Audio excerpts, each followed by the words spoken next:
मैं जी सैफ अली चीमा पंजाबी विचार चैनल तो ते असी अज स्पैशल डारा वाले तो आए हैं। मेरे नाल मेरे दोस्त सरदार मुमताज़ पनसोता साहब, सरदार बाबर जमान ढिल्लू साहब, डॉक्टर शहजाद सदीक साहब ते असी गुलाम रसूल पाकिस्तानी साहब दा असी बड़े फैन है। इन्हां दा नाम सुनिया, इन्हां दी वीडियोज़ वेखियां ने।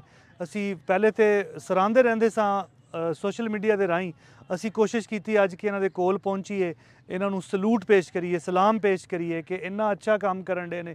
जिथे क्लाइमेट चेंज आ रहा है, इन्ने ज़्यादा हैरानकुन तब्दीलियां, मौसमियाती तगयरात आ रहे हैं, जिहदे नाल साडियां फसलां, साडियां सेहत, साडा जिहड़ी पूरा जिहड़ा डेमोग्राफिक कल्चर है वो चेंज हो रहा है। पूरा ज़मीन की हीयत तब्दील हो रही है। तो इस हवाले नाल जिथे दुनिया बहुत बड़ा काम कर रही सी, इस हवाले नाल साडे इत्थे पाकिस्तान च बड़ी ज़रूरत सी। तो असी इन्हां दी वीडियोज़ देखने बहुत यानी ये अच्छा काम करते हैं। तो असी पहले तो इन्हों इत्थे इन्हों इनकरेज करने, तो दूसरा इन्हों को दरख्वास्त करने। असी आए हैं बेसिकली चोलिस्तान के इलाके चों, तहसील हुरनाबाद, फोटाबाज तो तहसील चिश्तियाँ। तो सानू ये गाइड करन कि असी उत्थे केड़ा पौधा फ़ायदेमंद रहेगा, किवें पौधों सब पौधे लाना तो आसान हुंदा है, इन्हों सामभना किवें वे।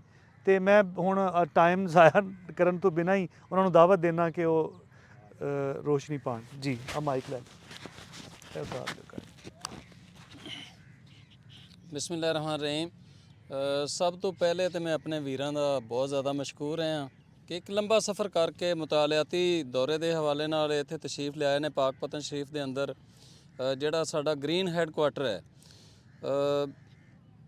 मैं समझना कि इस मां धरती ज़मीन का साडे उपर ना बहुत ज़्यादा करज़ है और वो करज़ उतारन वास्ते सानू सारे लोगों नू इस दे अंदर अपने अपने हिस्से की शमा जलानी चाहिए है।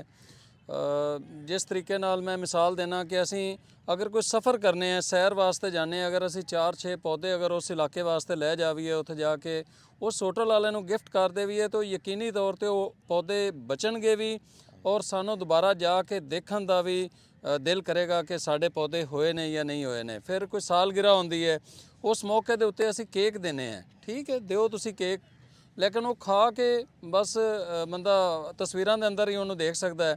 वो जिस बंदे की सालगिरह है या किसी बच्चे की सालगिरह है, अगर असी उत्थे एक पौधा ला देने, निम का पौधा ला देने, उस पौधे नाल 24 घंटे उन्होंने ऑक्सीजन लभेगी। फिर साडा कोई अजीज़ इस दुनिया विचों चला जाता है, उस दे साले सवाब वास्ते बेहतरीन चीज़ दरख्त है। और दरख्त सानू जिस तरह असी अज अपने वीरां नाल मिल के असी एक ऐसा दरख्त लाया है जिंदी कई 100 साल तक उम्र है, तो सानू दरख्त वड्डी उम्र वाले लाने चाहिए ने।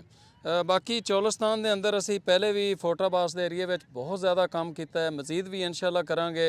और चोलिस्तान के भाइयों को सिर्फ एक ही पैगाम है कि जेड़े साडी इस मां धरती ज़मीन के रुख है ने, वो रुख सानू लाने चाहिए ने। उस दे अंदर शरी है, उस दे अंदर निम है, उस दे अंदर सुहांजना है, और अमरूद है, अनार है, जामन है, आम है, या ਜਿਹੜੇ भी साढ़े दरख्त मौजूद है ने साड़ी ज़मीन दे है ने, सानू उन्हां दे उत्ते फोकस करना चाहिए है ताकि वो दरख्त उस गर्म तरीन एरिए दे अंदर भी सरवाइव भी करन। और चोलिस्तान पाकिस्तान का वो एरिया है जिथे इतनी गर्मी होंदी है कि जदों वो हवावां चोलिस्तान विचों निकल के पाकिस्तान के जेड़े जेड़े हिस्से वे पहुँचदियां ने, वो पूरा एरिया गर्म हो जाता है। मैं इनू कहता होना कि चोलिस्तान पाकिस्तान का गर्मी का कारखाना है, उन्होंने ठंडा करने की ज़रूरत है। और उनके अंदर हुण माशाअल्लाह ज़मींदारां ने कोई ज़मीनां भी उन्होंने जरी उसके हवाले नाल सैट भी करना शुरू किया है, उत्थे सोलर वाले पंप भी लगना शुरू हो गए हैं। तो सानू उत्थे रुखां की भी अच्छा ज़रूरत है। रुख एक ऐसी चीज़ है जिहड़ी किसान की बेहतरीन कमेटी है। ਜ਼ਰੂਰੀਅਤ ਜ਼ਿੰਦਗੀ ਦੀ ਹਰ ਸ਼ੈ ਸਾਨੂੰ ਇਹਨਾਂ ਰੁੱਖਾਂ ਤੇ ਜੜੀ ਬੂਟੀਆਂ ਤੋਂ ਮਿਲਦੀ ਹੈ। ਸਾਡੀ ਉਹ ਆਕਸੀਜਨ ਹੈ, ਸਾਡੀਆਂ ਬਾਰਿਸ਼ਾਂ ਹੈ ਨੇ, ਸਾਡੇ ਜਾਨਵਰਾਂ ਦਾ ਚਾਰਾ ਤੁਸੀਂ ਕਹਿ ਲਵੋ, ਸਾਡਾ ਫਰੂਟ ਹੈ, ਸਾਡੀ ਜਿਹੜੀ ਉਹ ਅਨਾਜ ਹੈ, ਸਾਡੀ ਲੱਕੜੀਆਂ ਜਿਹੜੀਆਂ ਅਸੀਂ ਇਸਤੇਮਾਲ ਕਰਨੇ ਆ ਉਹ ਨੇ, ਜਾਂ ਸਾਡੀ ਫਜ਼ਾ ਦੀ ਸਫਾਈ ਹੈ, ਸਾਨੂੰ ਧੁੱਪ ਤੋਂ ਬਚਾਉਂਦਾ ਹੈ, ਸਾਨੂੰ ਗਰਮੀ ਤੋਂ ਬਚਾਉਂਦਾ ਹੈ। ਦਰਖਤ ਕੰਟਰੋਲ ਕਰਦੇ ਨੇ ਹਰ ਇੱਕ ਚੀਜ਼ ਨੂੰ। जितने भी साढ़े जोड़े मसाइल है ने, हत्ता कि असी बीमार हो जाने तो साढ़ा जोड़ा इलाज है वह भी इन्हों के जरिए होंदा है। जड़ी बूटियां और दरख्तों नाल दवाइयां तैयार होंदियां ने, तो सानू ज़्यादा तो ज़्यादा रुख लाने चाहिए ने और इस मां धरती ज़मीन को ठंडा करने की ज़रूरत है। बहुत शुक्रिया।